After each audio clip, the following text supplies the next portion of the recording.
Hi hi hi ചെയ്യുന്നവരെല്ലാവർക്കും പുതിയൊരു വീഡിയോയിലേക്ക് സ്വാഗതം. ഇന്ന് ഞാൻ തേങ്ങാപ്പാലിലും മഞ്ഞളിലൊക്കെയാണ് കുളിക്കുന്നത് കേട്ടോ. എന്താ പറയുക, തേങ്ങാപ്പാൽ മഞ്ഞളൊക്കെ ദേഹത്ത് കൂടെ ആകെ തേച്ച് ടൈറ്റാക്കി നിർത്തിയേക്കുവാണ്. കുറച്ച് കയ്യും കുളിക്കാൻ വേണ്ടിയിട്ട്. ഇതെന്തുകൊണ്ട് ഇങ്ങനെ എന്നുള്ളത് ഞാൻ പറഞ്ഞു തരാം. ഏതാണ്ട് ഒരാഴ്ചയിലേറെ ആയി, ഏതാണ്ട് 10 ദിവസമായി നമ്മുടെ വണ്ടിയായിട്ട് ഞാൻ ഓടാൻ വേണ്ടി പോയിട്ട്. ഇന്ന് രാവിലെ ഒന്ന് അത് അതായത് ഞാൻ അവിടെ കുളിക്കാനുള്ള വെള്ളത്തിൻ്റെ പ്രത്യേകത കൂടി ഉണ്ട്. കഴിക്കുന്ന വേപ്പിൻ്റെ ഇല ഉണ്ടല്ലോ, അതവിടെ തലേ ദിവസം തൊട്ടേ തിളപ്പിച്ച് ഇന്ന് അതിലാണ് എൻ്റെ കുളി. അങ്ങനെ വളരെ സ്പെഷ്യലായിട്ടുള്ള കുളിയാണ്. അപ്പോൾ ഞാൻ പറഞ്ഞതുപോലെ ഒരാഴ്ചയിലേറായി ഓടാനൊക്കെ വേണ്ടിയിട്ട് പോയിട്ട് അപ്പോൾ അതിൻ്റെതായുള്ള പ്രശ്നങ്ങളുണ്ടായിരുന്നു. എന്തായാലും ഞാൻ പറഞ്ഞു തരാം. അതിന് മുമ്പായിട്ട് ഇതൊക്കെ ഒന്ന് ഉണങ്ങി സെറ്റാവണം. ഉണ്ടോ, ഇതൊക്കെ മഞ്ഞളാണ്. എൻ്റെ കാലിലൊക്കെ മഞ്ഞൾ തേങ്ങാപ്പാലും മിക്സ് ചെയ്തതാണ് ആ കാണുന്നത്. ഇനി ഇവിടെ വലിയൊരു കുടുക്കയിൽ വലിയൊരു അണ്ടാവിൽ നമുക്ക് എന്തുണ്ട് ഈ പറഞ്ഞതുപോലത്തെ തേങ്ങാപ്പാലും വേപ്പിൻ്റെ ഇല ഇന്നലെ രാത്രി ഇട്ട് തിളപ്പിച്ച് വെച്ചതാണ്. രാവിലെ വരെ തിളപ്പിച്ചതാണ്. വെറും കഴിക്കണ വേപ്പിൻ്റെ ഇല. അപ്പോൾ എന്താ പറയുക, ചായ കുടിക്കട്ടെ. ചായ കുടിച്ച് ഞാൻ കുളിയൊക്കെ കഴിഞ്ഞിട്ട് എന്തായാലും ഒരു അരമണിക്കൂറോടെ നിൽക്കണം. അരമണിക്കൂറോടൊക്കെ നിന്ന് ശരീരത്തിൽ നമുക്കിത് ഇതൊന്ന് ഉണങ്ങും, ഒരു ചെറിയൊരു ഉണക്കം വരുന്നത്. എന്നിട്ട് കുളിക്കാൻ വേണ്ടി പാടുള്ളൂ. അപ്പോൾ ഞാൻ ചായ കുടിക്കട്ടെ. ചായ കുടിക്കാനുള്ള സാധനങ്ങളൊക്കെ റെഡി, ചായയൊക്കെ റെഡിയാണ്. ചായയും കടിയൊക്കെ ചായ കുടിച്ചിട്ട് കുളിച്ചിട്ട് പറഞ്ഞാടാ. അരമണിക്കൂറോളമായി ഞാൻ ഇരുത്തിയിരിക്കണേ. ആരെയൊക്കെ സ്കൂൾക്ക് പോകാൻ റെഡി ആയിട്ടുണ്ട്. എവിടെ മാല? പൂമ്പാറ്റമാല ഇടുമ്പോ പൂമ്പാറ്റമാല. പിന്നെ പിന്നെ പിന്നെ അച്ചായം കൊണ്ടുവന്ന സ്പ്രേ അടിച്ചിക്കണ് പോയിക്കോളിട്ടാ. അപ്പോൾ കുളിച്ച് സുന്ദര കുട്ടപ്പനായിട്ടുണ്ട്. ഇനി നെറ്റിയിൽ 2 കുരുണ്ട്, ഓരും കൂടി പോവണം. മുഖത്തൊക്കെ ചെറിയ ചെറിയ പാടുകൾ കാര്യങ്ങളൊക്കെ ഉണ്ട്. എന്താ സംഭവം ചോദിച്ചാൽ, ഇപ്പോൾ ഇന്നൊരു തിങ്കളാഴ്ചയാണ്. അതുപോലെ തന്നെ കഴിഞ്ഞ തിങ്കളാഴ്ച അല്ല, കഴിഞ്ഞ ഞായറാഴ്ച ഇപ്പം ഞങ്ങൾ കഴിഞ്ഞ ദിവസം കണ്ട ചൂണ്ടയിടാൻ പോകുന്ന പരിപാടി, അത് അതും ഈ ഒരു വീഡിയോയും തമ്മിൽ ഒരാഴ്ചത്തെ വ്യത്യാസമുണ്ട്. അങ്ങനെ വരാൻ കാരണം വീഡിയോ പെൻഡിങ് നമ്മുടെ കയ്യിൽ ഉണ്ടായതുകൊണ്ടാണ്. എക്സ്ട്രാ വീഡിയോകൾ നമ്മുടെ കയ്യിൽ ഉണ്ടായതുകൊണ്ടാണ് ഇങ്ങനെ വരാൻ വേണ്ടി സാധിച്ചതും അതുപോലെ തന്നെ ഇങ്ങനെ വന്നതും. അതുപോലെ തന്നെ 2 ദിവസം ഞാൻ വീഡിയോ വിട്ടിട്ടുമില്ല. അപ്പോൾ ആ ഒരു ഗ്യാപ്പാണ് ഇതിങ്ങനെ ആയത്. എന്തൊക്കെ ആയാലും അന്ന് ചൂണ്ടയിട്ട് വന്ന് നല്ല ക്ഷീണം ഉണ്ടായിരുന്നു. അന്ന് രാത്രി തന്നെ ചെറിയൊരു പനി കാര്യമൊക്കെ കഴിഞ്ഞ് രാവിലെ നോക്കുമ്പോഴേക്ക് ചെറിയ കുരുകൾ ഇതേമാതിരി നെറ്റിയിൽ. അതുപോലെ തന്നെ വയറിന് ഭയങ്കരമായിട്ട് അസ്വസ്ഥത പറഞ്ഞാൽ വയറിന് ഇങ്ങനെ പേടിച്ച് നമ്മൾ പേടിക്കില്ല. നമ്മൾ എന്തെങ്കിലുമൊക്കെ പെട്ടെന്ന് കണ്ടു കഴിഞ്ഞാൽ വയറിന് കാളൽ കയറുമല്ലോ, അതുപോലെ കാളൽ ഇങ്ങനെ വന്നുകൊണ്ടേ ഇരിക്കുക. പിന്നെ ആ കാളൽ വേദന കൂടുകയാണ്. കാളലിൽ നിന്നും മാറിയിട്ട് വേദന വരുന്നത് ആ ഒരു കാളലോട് കൂടിയിട്ട് അങ്ങനെ വേദനയായിട്ട് മാറി. പിന്നെ അത് വേദന സഹിക്കാൻ പറ്റാതെ പിന്നെ ഞാൻ ഹോസ്പിറ്റലിൽ പോയിട്ട് ഞാൻ ആദ്യം ഞങ്ങളുടെ എന്താ പറയുക ഇവിടുത്തെ താലൂക്ക് ഹോസ്പിറ്റലിൽ പകൽ OPയിലൊന്ന് പോയി കാണിച്ചു. അപ്പോൾ അവിടുന്ന് ഗുളിക വന്നു. അപ്പം തന്നെ എനിക്ക് അവിടുന്ന് അപ്പോൾ എനിക്ക് ഈ ഒരു കുരുവിൻ്റെ കേസ് ഇവിടെ ഉണ്ട് 2 പക്ഷേങ്കിൽ ഞാൻ അത് ചിക്കൻ ബോക്സ് ആണെന്നുള്ള കാര്യം എനിക്കറിയില്ല. അതിലാണ് ഞാൻ പിന്നെ ആ ഒരു മരുന്ന് കുടിച്ച് വയറുവേദനയ്ക്ക് യാതൊരു ആശ്വാസമല്ല. അന്ന് രാത്രി തന്നെ വീണ്ടും രാത്രി ഹോസ്പിറ്റലിൽ പോയിട്ട് ഞാൻ കാഷ്വാലിറ്റി കൊണ്ടുപോയി കാണിച്ചു. കാഷ്വാലിറ്റി പോയിട്ട് കാണിച്ചപ്പോഴാണ് ഡോക്ടർ എന്നോട് പറഞ്ഞ ഡ്രസ്സ് വരികയെന്ന് പറഞ്ഞു. അപ്പോഴാണ് ഞാൻ ടീഷർട്ട് പൊക്കി കാണിച്ചു കൊടുക്കുന്നത്. അപ്പോൾ മേലിൽ പുറം ഭാഗത്തൊക്കെ ഉണ്ട്. അപ്പോൾ പിന്നെ അതിനുള്ള മരുന്ന് തന്നു. അതുപോലെ തന്നെ വയറുവേദനയ്ക്കുള്ള മരുന്ന് തന്നു. ഇഞ്ചക്ഷൻ അപ്പോൾ വെച്ചില്ല. അത് കഴിഞ്ഞിട്ട് ഞാൻ വീട്ടിലേക്ക് വന്നു. ആ ഒരു വേദനയ്ക്കുള്ള മരുന്നുണ്ടായതുകൊണ്ട് അത് കുടിച്ചപ്പോൾ ചെറിയ ആശ്വാസം കിട്ടി. അങ്ങനെ ഉറങ്ങി പിറ്റേ ദിവസം രാവിലെ ആയി. ഞാൻ വെയിറ്റ് ചെയ്തു, കാരണം മരുന്നുണ്ടല്ലോ ഓൾറെഡി. ഇത് കുടിച്ച് നോക്കിയാലല്ല ആശ്വാസം ഉണ്ടല്ലോ അറിയാം. ഒറ്റയ്ക്ക് ഇനിയും പോകണ്ടെന്ന് കയറിയിട്ട് അങ്ങനെ തന്നെ കിടന്ന്. അതിൻ്റെ പിറ്റേ ദിവസം, അതായത് തിങ്കൾ ചൊവ്വ ബുധനാഴ്ച ഞാൻ വീണ്ടും ഹോസ്പിറ്റലിൽ പോയി. നൈറ്റ് കാഷ്വാലിറ്റി പോയി കാണിച്ചു. അപ്പോൾ ഡോക്ടർ ഇഞ്ചക്ഷനൊക്കെ വെച്ച് തന്നു. ഒക്കെ ക്ലിയർ ആക്കിയിട്ട് എന്നോട് പറഞ്ഞു, ഇത് ചിലപ്പോൾ ഇവിടെ നിന്നാൽ ശരിയാവില്ല, ഇത് മഞ്ചേരിക്ക് പോകേണ്ടി വരുമെന്ന് പറഞ്ഞു. മെഡിക്കൽ കോളേജാണ് മഞ്ചേരി എന്ന് പറയുന്നത്. അപ്പോൾ മഞ്ചേരി മെഡിക്കൽ കോളേജിൽ പോയി നമ്മളിവിടുത്തെ ഈ ഇഞ്ചക്ഷൻ വെച്ചതും അതുപോലെ തന്നെ നമ്മൾക്ക് ഡോക്ടർ തന്നിട്ടുള്ള മരുന്നുകൾ കാര്യങ്ങളൊക്കെ ആ ഷീട്ടൊക്കെ കാണിച്ചു കൊടുത്തു. അപ്പോൾ അവിടുന്ന് എനിക്ക് 4 ഇഞ്ചക്ഷൻ വെച്ചിട്ടാണ് എൻ്റെ വയറിൻ്റെ വേദന പൂർണ്ണമായിട്ടും മാറിയത്. ഇപ്പോഴും എനിക്ക് ചെറിയ രീതിയിലൊരു കാളൽ ഇങ്ങനെ ഇടയ്ക്ക് വരുന്നുണ്ട്. അപ്പോൾ അവിടുന്ന് ഡോക്ടർ പറഞ്ഞു, നാളെ ഒ പിയിൽ വന്നിട്ട് സർജനെ കാണിക്കണം എന്ന്. അങ്ങനെ രാവിലെ ഒ പിയിൽ പോയിട്ട് പിറ്റേ ദിവസം രാവിലെ, അതായത് ബുധൻ കഴിഞ്ഞ് വ്യാഴാഴ്ച രാവിലെ ഞാൻ ഒ പിയിൽ പോയി. ബുധനാഴ്ച രാത്രി തന്നെയാണ് കേട്ടോ മഞ്ചേരിയിലേക്കും പോകുന്നത്. മഞ്ചേരി കാഷ്വാലിറ്റിയിൽ പോയി കാണിക്കുന്നുണ്ട്. അത് കഴിഞ്ഞിട്ട് വ്യാഴാഴ്ച രാവിലെ തോന്നുന്നു കറക്റ്റാറില്ല. വ്യാഴാഴ്ച രാവിലെ ഞാൻ അവിടെ പോയി സർജനെ കാണിച്ചു. സർജൻ പറഞ്ഞു ഇതിനാണപ്പോൾ ഇതിന് മാത്രം ഇഞ്ചക്ഷൻ വെച്ചത്. സർജൻ അറിയില്ലല്ലോ നമ്മുടെ ബുദ്ധിമുട്ട് എന്താണെന്നുള്ളത്. അത്ര കണ്ട് ബുദ്ധിമുട്ടുകൊണ്ടല്ലേ നമുക്ക് ഇത്ര ഇഞ്ചക്ഷൻ വെച്ചതും നമുക്കൊരു ആശ്വാസം കിട്ടാൻ വേണ്ടിയിട്ടാണല്ലോ. എന്തൊക്കെയാലും സർജൻ പിന്നെ കാര്യങ്ങളൊക്കെ നോക്കിയിട്ട് എന്നോട് പറഞ്ഞു സ്കാനിങ് ഇത് കുടിച്ചിട്ട് മാറിയില്ല, സ്കാനിങ് എടുക്കുമെന്ന് പറഞ്ഞു. ആക്കം പോലെ മാറുള്ളൂ എന്നും പറഞ്ഞു. ഓക്കെ ശരി.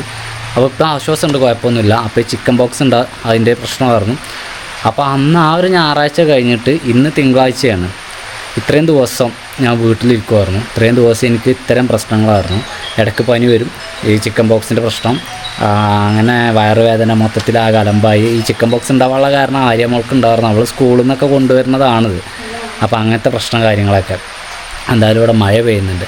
അപ്പോൾ അതുകൊണ്ടാണ് രാവിലെ തന്നെ മഞ്ഞളും തേങ്ങാപ്പാലും ചേർത്തിട്ടുള്ള പച്ചമഞ്ഞൾ തേങ്ങാപ്പാൽ അരച്ച് ചേർത്തിട്ടുള്ള മിശ്രിതമാണ് ഞാൻ മേലിൽ തേച്ചിരുന്നത്. അതുപോലെ തന്നെ വേപ്പിൻ്റെ കഴിക്കണ വേപ്പിൻ്റെ ഇല ഉണ്ടല്ലോ, വേപ്പിൻ്റെ ഇലയുടെ വെള്ളമാണ് തിളപ്പിച്ച അടുപ്പത്ത് വെച്ചിരുന്നത്. അതിലാണ് ഞാൻ കുളിച്ചത് രാവിലെ തന്നെ. കുളി കാര്യങ്ങളൊക്കെ കഴിഞ്ഞു.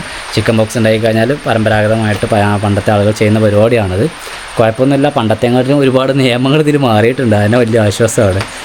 ആദ്യം എന്നൊക്കെ പറഞ്ഞാൽ ഇപ്പോഴും പുറത്തേക്ക് ഇറങ്ങാൻ വേണ്ടി പറ്റില്ല. പക്ഷേങ്കിൽ 7 ദിവസം കഴിഞ്ഞാൽ കുളിക്കാം. ഉണങ്ങിക്കഴിഞ്ഞാൽ നല്ല ഉണക്കമുണ്ട്, ഉണങ്ങിയിട്ടുണ്ട് പൂർണ്ണമായിട്ടും. ഇനിയിപ്പോൾ ഉണങ്ങാനൊന്നുമില്ല.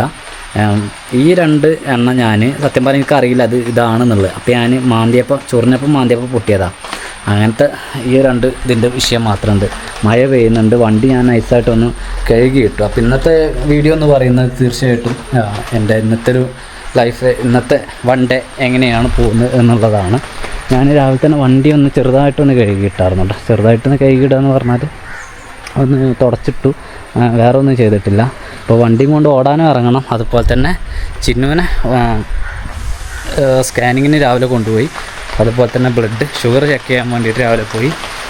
ഇനിയിപ്പോൾ 11:15 പോകണം. അതുപോലെ തന്നെ 11:30 പോകണം. അങ്ങനെ 2-3 വട്ടം കൂടി പോകണം.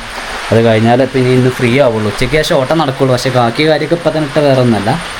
അപ്പോൾ ഒരു ഡ്രസ്സ് ചേഞ്ച് ചെയ്യൽ, ഇപ്പോൾ ഡ്രസ്സ് ചേഞ്ച് ചെയ്യൽ ഒന്നും വേണ്ടല്ലോ എന്ന് ചെയ്തിട്ടാണ്. പിന്നെ കുറച്ച് ദിവസത്തേക്ക് നമ്മൾ എന്തായാലും അടങ്ങി ഒതുങ്ങിയിട്ടുള്ള ഓട്ടോടൽ കാര്യങ്ങളൊക്കെയാണ്.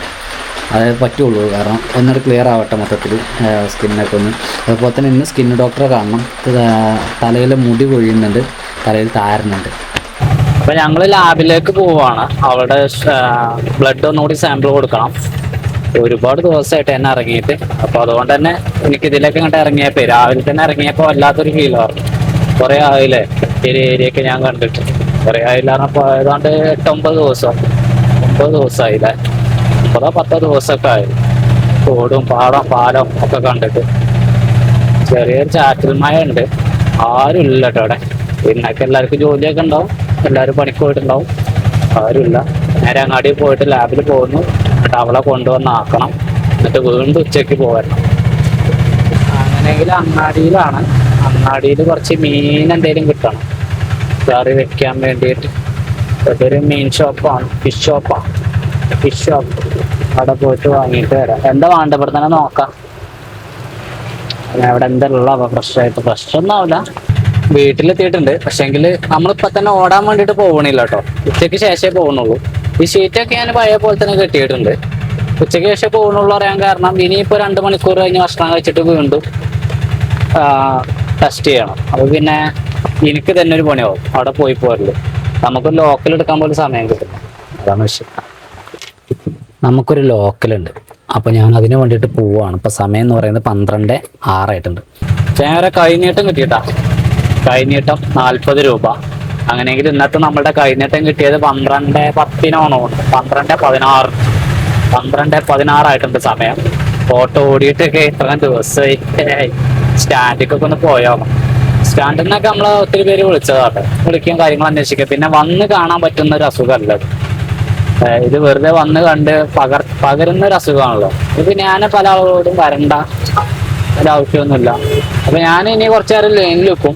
എന്നിട്ട് ഞാൻ വീട്ടിലേക്ക് പോകണുള്ളൂ. കാരണം അവള് വിളിക്കുമ്പോൾ പോയാൽ മതിയല്ലോ. കാരണം എന്താ വെച്ചാല് നമുക്ക് ലാബിലേക്ക് അവളെ കൊണ്ടുപോകണേ.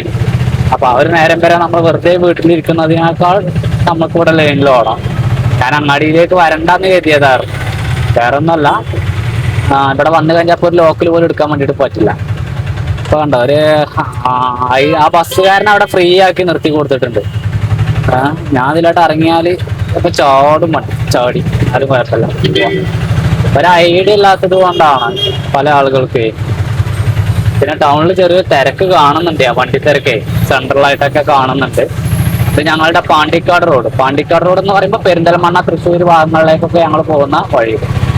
അതായത് ഈ ഒരു റോട്ടിന് പോരണം ഞങ്ങൾക്ക്. തൃശ്ശൂർ മാത്രമല്ല, തൃശ്ശൂർ ആ ഒരു ഭാഗം ഫുള്ള്, ഉടനെ തിരുവനന്തപുരം പോവുകയാണെങ്കിലൊക്കെ ആ ഒരു സൈഡിലേക്ക് എങ്ങോട്ടും പോവുകയാണെങ്കിലും ഞങ്ങൾക്ക് ഈ ഒരു വഴിയിലൂടെ വേണം പോവാൻ. പോലീസൊന്നല്ല, നാട്ടിലെ ഇക്കയാണെന്ന് തോന്നുന്നത്, ബ്ലോക്കൊക്കെ ക്ലിയർ ആക്കണം. എന്താ ചെയ്യാ, പോലീസുകാരൊന്നും ഇല്ല സെന്ററിൽ.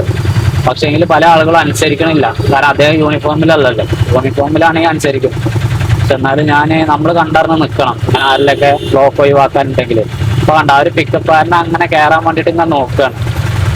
അപ്പൊ ഇതിലുണ്ട് ഒരു ഓട്ടോറിക്ഷക്കാരൻ കയറി പോകുന്നു, ഒരു ബൈക്കുകാരൻ കയറി പോകുന്നു. അപ്പൊ നമ്മള് ആരും നിയന്ത്രിക്കാനില്ലാത്തവർക്ക് നമ്മൾ നിന്ന് കൊടുക്കണടാ, അപ്പോഴല്ലേ ബ്ലോക്ക് ഒഴിവായി പോവുള്ളൂ. ഇപ്പൊ എത്രങ്ങാനും വണ്ടികൾ അറിയ ലൈനിലേക്ക് കിടക്കണേ. അപ്പൊ അയാളെ കയ്യിൽ പോയി. ഇവിടെ ഈ ഒരു പിക്കപ്പ് കയറി വന്നു, അത് കയറി വന്നു. അപ്പൊ മൂപ്പരെ കയ്യിൽ നിന്ന് പോയി. എന്നാലും മൂപ്പര് വീണ്ടും ശ്രമിക്കുന്നേ. അപ്പൊ അവിടെ ആ വണ്ടികളൊക്കെ നിൽക്കാൻ വേണ്ടി പറഞ്ഞതാ, നീ പൊയ്ക്കോളി, കാരണം ഫോണും വിളിച്ചിട്ടാണ് ഈ വണ്ടിക്കാരനൊക്കെ ഓടിക്കുക ഈ നാലുകൂടെ ജംഗ്ഷനിൽ. ഒരുത്തനും ഒരു കവായികല്ല. ഒരാള് ബ്ലോക്ക് ഇല്ലാതാക്കാൻ വേണ്ടിയിട്ട് സെന്ററിൽ നിന്ന് ബ്ലോക്ക് ക്ലിയർ ചെയ്യുമ്പോൾ ആ ആളുടെ നിർദ്ദേശം ഒന്ന് പാലിച്ചൂടെ? ഓന് പറയും എന്റെ വണ്ടി തടയാം എന്നുള്ള മൈൻഡ് ആവാം. ചങ്ങന്മാരെ അങ്ങനെ ഒരാൾ നിയന്ത്രിക്കണോണ്ടാണ് അധികം സമയം അവിടെ നിൽക്കാതെ നമുക്ക് പോകാൻ വേണ്ടി പറ്റില്ല. ഇല്ലെങ്കിൽ ഉണ്ടല്ലോ കെട്ടിപ്പണഞ്ഞിട്ടേ പോകാൻ വേണ്ടി പറ്റില്ല. ഈ റൈറ്റ് സൈഡിൽ കാണുന്നതാണ് ഇതിന്റെ ഓട്ടോ സ്റ്റാൻഡ് എന്ന് പറയുന്നത്. ഞാൻ അതിലേക്ക് കയറണം, അതിലേക്ക് കയറാനുള്ള പരിപാടിയൊക്കെ. ഈ കാണുന്ന കാർ, അതിന്റെ മുന്നിൽ ഒറ്റ വണ്ടിയില്ല, സൈഡാക്കാണ്, ഇൻഡിക്കേറ്റർ ഇട്ടോ ഇല്ല. ഓട്ടോറിക്ഷക്കാരനാണെങ്കിൽ ഇപ്പൊ അത് ആകെ തകിലും പുകിലും വരും. അപ്പൊ ഞാൻ കൈ വരെ ഇട്ടിട്ടുണ്ട് കേട്ടോ, എന്റെ കൈ വരെ ഇട്ടിട്ടാണ് ഞാൻ തിരിയുന്നത്. ഓക്കെ, ഞാൻ തിരിഞ്ഞു. ഫുൾ ടൈം കൈയിടാൻ വേണ്ടി പറ്റില്ല, അപ്പത്തിന് നമ്മളെ മുന്നിക്ക് വേറെ ഏതായിട്ടും തിരിച്ചിട്ടു. ഇതൊക്കെയല്ലേ കഥ. എന്ത് നല്ല നാടാത്. പ്രശ്നമല്ല കേട്ടോ, ഇത് പ്രശ്നമല്ല. പക്ഷെ സെന്ററത്തെ കാര്യം ഞാൻ പറഞ്ഞ പ്രശ്നം തന്നെയാണ്. മത്തി കറി വെച്ചതുണ്ട്, വറുത്തതുണ്ട്. അപ്പൊ ഞാൻ സ്റ്റാൻഡിലിരുന്നപ്പോൾ നമ്മൾക്ക് മൊത്തം 3 ട്രിപ്പാണ് കിട്ടിയത്. ഒന്ന് ഇവിടുന്ന് പോയപ്പോൾ 40 രൂപ, പിന്നെ 2 ലോക്കല്. ആ ഒരു ലോക്കല് ഇങ്ങോട്ട് തന്നെ പറഞ്ഞു. പിന്നെ ഭക്ഷണം കഴിച്ചിട്ട് പോകാൻ കരുതി. പിന്നെ ലാബിക്കും പോകണം. സമയം 1:25 ആയിട്ടുണ്ട്. അങ്ങനെ മൊത്തം 100 രൂപയ്ക്കാണ് ഓടിയിട്ടുള്ളത്. ഭക്ഷണം കഴിച്ചിട്ട് 2 മണിയൊക്കെ ആകുമ്പോഴേക്ക് ലാബ് പോയി സാമ്പിൾ കൊടുത്തിട്ട് വീണ്ടും ഇവിടെ അവളെ കൊണ്ടുവന്നാക്കിയിട്ട് വേണം നമുക്ക് ഓടാൻ വേണ്ടിയിട്ട് പോവാം. ഞാൻ ഉച്ചയ്ക്ക് ശേഷം വീണ്ടും ഓടാൻ വേണ്ടിയിട്ട് ഇറങ്ങിയിട്ടാ. സമയം 2:20. ഉച്ചയ്ക്ക് ശേഷം ഓടാൻ വേണ്ടി ഇറങ്ങുന്നതിന് മുമ്പായിട്ട് ആദ്യം നമ്മൾ ലാബിലേക്ക് വന്നു. സാമ്പിൾ പിന്നെയും കൊടുത്തിട്ടുണ്ട്. അപ്പൊ ഇനി അതിന്റെ റിസൾട്ട് നമുക്ക് വൈകിട്ട് മേടിക്കാം. ആകെ തിരക്കാണല്ലോ, ഒന്ന് അങ്ങോട്ടേക്ക് പോകാൻ വേണ്ടി പറ്റാത്ത സാഹചര്യമാണ്. ഇങ്ങനത്തെ സാഹചര്യം വരുമ്പോഴാണ് നമ്മൾ പയ്യെ ഇറക്കിയിട്ട് മുന്നിലോട്ട് ഇങ്ങനെ പതുക്കെ ഇറക്കി കൊടുക്കല്. അത് ഇത്തരം സാഹചര്യങ്ങളിൽ നമ്മൾ ചെയ്യുന്നൊരു പണിയാണ്. പതുക്കെ പാടുള്ളൂ. വണ്ടി വന്ന് തട്ടി കഴിഞ്ഞാല് ഒരു ന്യായമില്ല, നമ്മൾ ശ്രദ്ധിച്ചിറങ്ങേണ്ടതാണ്. മനസ്സിലായില്ലേ? ഇപ്പൊ എന്റെ ഓട്ടോ സ്റ്റാൻഡിൽ വണ്ടികൾ വളരെയധികം കുറവാണല്ലോ. ഈ ഒരു ഉച്ച ടൈം ആയതുകൊണ്ടാവില്ലേ. ഏതായാലും ഞാൻ അങ്ങനെ 4, 5, 6ാമത്തെ വണ്ടിയൊക്കെ ആയിട്ട് നിർത്തിയിട്ടുണ്ട്. വെള്ളം കിട്ടും. ഉച്ചയ്ക്ക് ശേഷം ഒരു ലോക്കൽ എടുത്തു. ഒരു ലോക്കൽ ആകുമ്പോൾ 50 രൂപയുടെ ട്രിപ്പാട്ടാ. 50 രൂപയുടെ ട്രിപ്പ് എനിക്കതൊക്കെ ഭയങ്കര ഇഷ്ടമുള്ള ട്രിപ്പുകളാണ്. ലൈനിലേക്ക് കയറുവാണ്. വണ്ടികൾ കുറവ് തന്നെയാട്ടാ. പക്ഷെങ്കിൽ വണ്ടി അനക്കല്ല. എനിക്കിത് എന്റെ നാട്ടിലത്തെ കുറച്ച് പേര് വിളിച്ചാണ്ട് നാട്ടിലേക്ക് പോയി പിന്നെ റിട്ടേൺ സ്റ്റാൻഡിൽ കൊണ്ടുവന്നാക്കിയത്. അങ്ങനെയാണ് 50 രൂപ വന്നത്. ഏതായാലും വെയിറ്റ് ആൻഡ് സീ, നോക്കാം. സമയം 3:50 ആയിട്ടാ. ഒരു 60 രൂപയുടെ ട്രിപ്പ് കിട്ടിയതാണ്. നാടിന്റെ തൊട്ടടുത്തേക്ക് തന്നെ. ഇവിടേക്ക് സാധാരണ വഴിയിലൂടെ വരുമ്പോഴേക്ക് ഇവിടേക്ക് 50 രൂപ ഒക്കെ വരുള്ളൂ. പക്ഷേ എങ്കിൽ ഇത് വേറെ സ്ഥലത്തും കൂടി ഇങ്ങനെ പോയിട്ട് വന്നപ്പോഴേക്ക് 10 രൂപയും കൂടി ഏറിയതാണ്. ഏതായാലും കൊള്ളാം. നമ്മൾക്കൊരു 60 രൂപ പറ്റി അവർക്ക് പ്രശ്നമല്ല, അവർക്ക് അവരുടെ കാര്യം നടന്നില്ലേ. അപ്പൊ ഇനി ഇവിടുന്ന് നേരെ വണ്ടൂർ ടൗണിലേക്ക് തന്നെ. മുമ്പ് എന്നൊക്കെ പറഞ്ഞാൽ ഈ വഴിയില്ലായിരുന്നു. എന്റെ കുട്ടിക്കാലത്തൊക്കെ ഒരു വലിയൊരു വരമ്പായിരുന്നു. വലിയ വരമ്പ് പറയാനില്ലതാണ്, അത്ര വലിയ വരമ്പല്ല. എന്നാൽ പോലും അങ്ങനെ ആയിരുന്നു ഈ ഒരു ഏരിയയിലേക്ക്. ഇപ്പൊ ഞാൻ ആ വന്നിട്ടുള്ള ഏരിയയിൽ അത്രയും വീടുകളില്ലായിരുന്നു, വളരെ കുറച്ച് വീടുകൾ, വളരെ കുറച്ചും ഇല്ല, രണ്ട് മൂന്ന് വീടുകൾ, മൂന്നോ നാല് വീടുകൾ മാത്രം. അതിനത്രയ്ക്ക് എനിക്കൊരു ഓർമ്മ ശരിയാണ്, അത്രയ്ക്കേ ഉള്ളൂ. ഞാൻ അതിനേക്കാൾ ഉണ്ടോ എന്നുള്ള ഓർമ്മയിൽ വരുന്നില്ല. അതേപോലെ ഈ കാണുന്ന വഴിയൊന്നും ഇങ്ങനെ ഇല്ല, അതൊക്കെ ഫുള്ളായിട്ട് നെൽപ്പാടം. പിന്നെന്താ പറയാ, ഇതിലൊക്കെ ഇങ്ങനെ നടന്ന് പോരാൻ തന്നെ അന്നത്തെ കാലത്ത് വളരെ പേടിയായിരുന്നു എല്ലാവർക്കും. പേടി എന്ന് പറയുമ്പോഴേക്ക് ഓരോരോ അന്നത്തെ കാലത്തുള്ള ഓരോ കെട്ടുകഥകള് കാര്യങ്ങള് അങ്ങനെയൊക്കെ ഉണ്ടല്ലോ, അതിലെ പോകുമ്പോ ഇങ്ങനെ ഉണ്ടാവും ചാത്തൻ, മറുക, ഒടിയൻ, അങ്ങനെയുള്ള സംഭവങ്ങളൊക്കെ, അതിനൊക്കെ ഒരു പേടിയായിരുന്നു. അപ്പൊ ഇതിൽ കാണുന്ന വളവ് കാര്യമൊക്കെ ഇതിലൊക്കെ ഇറങ്ങി പോരാൻ തന്നെ വളരെ ബുദ്ധിമുട്ടായിരുന്നു. ഈ ഒരു വഴിയൊക്കെ ഉണ്ടാക്കിയ ഒരു ഏരിയ എന്ന് പറയുന്നത്. ഏതായാലും ഇന്ന് അതൊക്കെ മാറി അടിപൊളിയായി. ഇത് ഞാൻ ഇടയ്ക്കിടയ്ക്ക് കാണിക്കുന്ന ഏരിയ തന്നെയാണ്, നമ്മുടെ വീടിന്റെ തൊട്ടടുത്തുള്ള ഏരിയ കേട്ടത്. ചേങ്ങന്മാരെ സ്കൂളൊക്കെ വിട്ട സമയമായിട്ടുണ്ട് കേട്ടോ. സ്കൂളൊക്കെ വിട്ട് കുറച്ചു നേരമായി, ഇപ്പൊ 4:20. നാട്ടിലേക്ക് എന്റെ ഫ്രണ്ട് കൈ കൊണ്ട് കാണിക്കുന്നുണ്ട് അവിടെ നിന്നാണ്. അവൻ പണി കയറി വന്ന സമയമാണ്. പിന്നെ അവനെ കൊണ്ടുവിടാന്ന് കരുതി പയ്യെ ശ്രദ്ധിച്ച് അങ്ങോട്ട് തിരിയും. അവനെ ഇറക്കിയിട്ട് അങ്ങനെ ഞാൻ വീണ്ടും ടൗണിലേക്ക്. എനിക്കൊരു ചായ കുടിക്കാനൊക്കെ തോന്നുന്നുണ്ട്. സമയം 4:30 ആയുള്ളൂ. കുഴപ്പമില്ല, ഇന്നൊരു ചായ നേരത്തെ കുടിക്കാൻ. നേരത്തെ ഭക്ഷണം കഴിച്ചിട്ടുണ്ട്, ചോറിന് നേരത്തെ കൊണ്ടിട്ടുണ്ട്. അപ്പൊ അതുകൊണ്ട് തന്നെ ഒരു ചെറിയൊരു വിശപ്പ് പോലെ തന്നെ, വിശപ്പറ്റല്ലേനും. ഇപ്പൊ ആ വയറുവേദന ഉണ്ടായതിനു ശേഷം ഡോക്ടർ പറഞ്ഞിട്ടുണ്ട് വയറ് കാലിയാക്കരുത് കേട്ടോ. വിശപ്പ് തോന്നുമ്പോഴൊക്കെ എന്തെങ്കിലുമൊക്കെ കഴിക്കുക. സീരിയസ് ആയിട്ട് കഴിക്കാൻ വേണ്ടി പറ്റിയില്ലെങ്കിൽ ചെറുതായിട്ട് എന്തെങ്കിലും ലൈറ്റ് ആയിട്ടൊക്കെ കഴിക്കാം. ചിലപ്പോ എനിക്ക് തോന്നുന്നു ഈ ഗ്യാസിന്റെ പ്രശ്നം തന്നെ ആയിരിക്കാം, എന്താ അറിയില്ല. എന്തായാലും നമ്മൾ ഇനി അതിന് അവസരം ഉണ്ടാക്കരുത്. നമ്മൾ ചൂണ്ടയിടാൻ പോയപ്പോ നമ്മള് കുറച്ച് ലേറ്റ് ആയിട്ടാണ് വരുന്നത്. ഉച്ചയ്ക്ക് 1 മണിക്ക് ഭക്ഷണം കഴിച്ചിട്ട് 8 മണി വരെ വെള്ളം അല്ലാതെ വേറെ ഒന്നും നമുക്ക് കഴിക്കാൻ വേണ്ടിയിട്ട് കിട്ടിയിട്ടില്ല. ചെറുക്കം പോരുന്ന പോയത് ചെക്കന്മാരോട് ചായ കുടിക്കല്ലോ ചോദിച്ചപ്പോ അവന്മാർക്കും ചായ വേണ്ടെന്ന് പറഞ്ഞപ്പോ, ചായ എന്നല്ല അവന്മാർക്കും ഒന്നും വേണ്ടെന്ന് പറഞ്ഞു. ഞാൻ വീട്ടിലേക്ക് വിടാം, ആകെ ചളിയാണെന്ന് പറഞ്ഞു. മേലിലൂടെ ഒക്കെ ആകെ ചെളിയായിരുന്നുണ്ട്. അപ്പൊ അതുകൊണ്ട് അത് സാധിച്ചിരുന്നില്ല അന്ന് അവിടുന്ന് കുടിക്കാൻ വേണ്ടിയിട്ട്. അല്ലാത്ത വേറെ പ്രശ്നമൊന്നുമല്ല, ദേഹത്തൂടെ ആകെ ചെളിയല്ലേ. ഞങ്ങൾ കണ്ടില്ല, ഞാൻ ആ നിന്ന് ചൂണ്ടിട്ട സ്ഥലവും കണ്ണനൊക്കെ നിന്നാ കണ്ടില്ലായിരുന്നു. അപ്പൊ അതുകൊണ്ടാണ് കുടിക്കാഞ്ഞത്. നല്ല മഴ കേട്ടോ, നല്ല മഴ പറഞ്ഞാൽ നല്ല മഴ. അവിടെ ഇപ്പൊ ആ ഒരു ആത്താസ് ബേക്കറിന്ന് എഴുതിയിട്ടില്ലേ, അവിടെ നമ്മളറിയുന്ന ഒരു ചേച്ചിയൊക്കെ ഉണ്ട് അവിടെ. പക്ഷെങ്കിൽ അവർക്ക് ഇന്നെ ശരിക്കും കാണുന്നില്ല എന്ന് തോന്നുന്നു. കാരണം വണ്ടി അവർക്ക് അത്ര വലിയ പരിചയം ഉണ്ടാവില്ല. അവർ ഫോൺ വിളിക്കും, അപ്പൊ പോയി കിട്ടുവാണെങ്കിൽ 60 രൂപയുടെ ട്രിപ്പായിരുന്നു.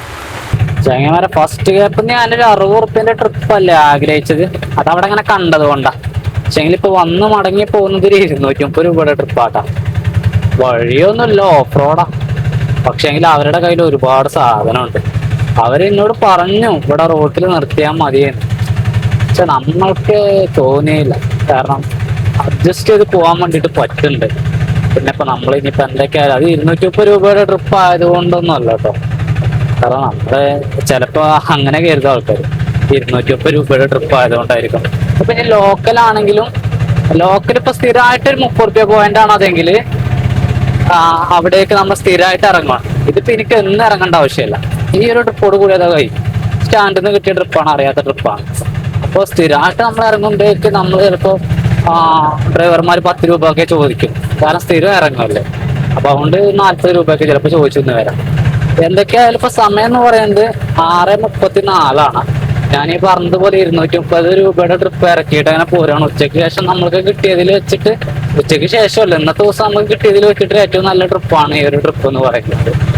അപ്പൊ ഇനി ഇവിടുന്ന് നേരെ വണ്ടൂരിലേക്ക് മടങ്ങുവാണ്. ഇപ്പൊ മഴയൊന്നുമില്ല, മഴ ഉണ്ടായിരുന്നു കേട്ടോ. ഉച്ചയ്ക്ക് ശേഷമൊക്കെ മഴ ഉണ്ടായിരുന്നു. ഇപ്പൊ ഇവരെ ഇറക്കിയതിന് ശേഷം മഴയൊന്നും പെയ്തിട്ടില്ല. ഇറക്കുന്നതിന് മുമ്പ് വരെ പെയ്തതാ മഴ. ചെങ്ങന്മാരെ സമയം എന്ന് പറയുന്നത് 7:10 ആയിട്ടുണ്ട് കേട്ടാ. അങ്ങാടിയിൽ ലൈറ്റ് ഒക്കെ ഇട്ട് ടൗണ് കാണാൻ തന്നെ പ്രത്യേക ഭംഗിയിൽ പോവാണ്. പിന്നെ ഇവിടുന്ന് അങ്ങോട്ട് നൈറ്റ് ലൈഫ് ആട്ടാ. നൈറ്റ് ലൈഫ് അധികമൊന്നുമില്ല, ഒരു 8 മണി വരെയാണ്. ട്രെയിനിൽ വണ്ടികളുണ്ട് അല്ലേ. അപ്പൊ അവിടെ എവിടെയും ഗ്യാപ്പില്ലല്ലോ, അവിടെ ചെറിയ ഗ്യാപ്പ്. ഓക്കെ, ഇവിടെ ഒരു ഗ്യാപ്പാള് അല്ല, വണ്ടികൾ വളരെയധികം കുറവാണ്.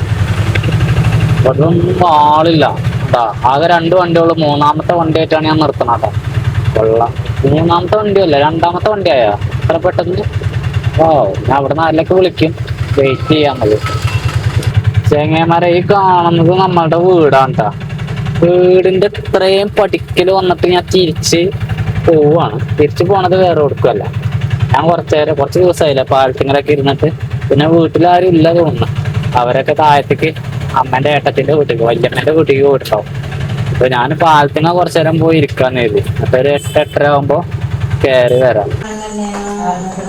കറണ്ടില്ല, 9:15 സമയം. ഈ നേരം വരെ ഞാൻ അവിടെ പാട്ടിങ്ങ തന്നെ ആയിരുന്നു. എന്തോ എഴുതി പഠിക്കണം. ഏത് ഈ ബൾബോ? കറണ്ട് പോയാൽ കത്തുന്ന അല്ലേ? അല്ലാതെ ഇത് നമ്മൾ ഇൻവെർട്ടർ കാര്യമൊന്നുമല്ല കേട്ടോ. കറണ്ട് വന്നു. എന്താ വിളിച്ചാലാര്യ. അതുപോലെ തന്നെ ഞാൻ ഇന്നലെ നമ്മുടെ യൂട്യൂബിൽ ഇൻസ്റ്റയിലൊക്കെ ആയിട്ട് ദിൽഷാദ് യാത്രാറ്റൂടെ മിസ്സിങ് ആണെന്ന് പറഞ്ഞിട്ട് വീഡിയോ ഇട്ടായിരുന്നു. ആളെക്കുറിച്ച് ഇപ്പോഴൊരു വിവരം ഇല്ലാത്തത് കൊണ്ട് മാക്സിമം എല്ലാവരും സ്റ്റോറി ആയിട്ടും അതുപോലെ തന്നെ സ്റ്റാറ്റസ് ആയിട്ടൊക്കെ അല്ലാത്തവരെയൊക്കെ അറിയിക്കണം. ആളെത്രയും പെട്ടെന്ന് കണ്ടുപിടിക്കണം. ഓരോ ദിവസം വൈകുന്നോറും നമ്മൾക്ക് എന്താ പറയുക, അതിൻ്റെ ഒരു ഗൗരവം കൂടി വരുവാണ്. തീർച്ചയായിട്ടും ആൾക്കൊന്നും പറ്റിയിട്ടൊന്നും ഉണ്ടല്ലോ, പക്ഷെ എന്നാലും നമ്മളെ കൊണ്ട് പറ്റുന്നത് നമ്മൾ മാക്സിമം ചെയ്യണം.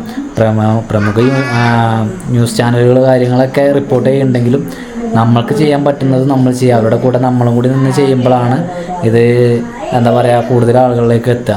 ഞാൻ പിന്നെ പറഞ്ഞ പോലെ ഈ ഒരു വീഡിയോ അതിൻ്റെ പാക്കല്ല ഞാൻ എത്ര രൂപയ്ക്ക് ഓടി എന്നുള്ളത് പറയാനുള്ളത്. എന്താ പറഞ്ഞ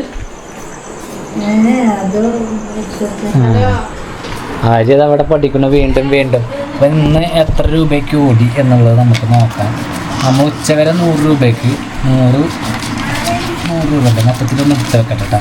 എന്താ വെച്ചാൽ ഞാൻ ക്ലിയർ ചെയ്തൊന്നും വെച്ചില്ല. അവിടെ അങ്ങനെ ഇരുന്ന് നടത്താൻ പറഞ്ഞു. ഓയ്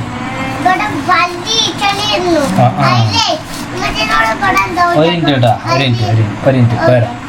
അപ്പോൾ 100-നല്ലേ 300, 400, 500, 600, 700, 800, 810 രൂപയ്ക്കാണ് നമ്മൾ ഈ ഒരു നേരം വരെ ഓടിയിട്ടുണ്ടായിരുന്നത് കേട്ടോ. ഉച്ചയ്ക്ക് ശേഷം ഇറങ്ങിയിട്ടാണ്. വലിയ ഓട്ടമാണ്. രാവിലെ ഒരു വൈകുന്നേരം വരെ ഓടിയാൽ നമുക്കതേ കിട്ടാറുള്ളൂ. അങ്ങനെ പറഞ്ഞ പോലെ ദിൽഷാഖിൻ്റെ കാര്യം ആരും മറക്കരുത്. ഈ ഒരു വീഡിയോ വൈൻഡപ്പ് ചെയ്യാണ്. Okay, by.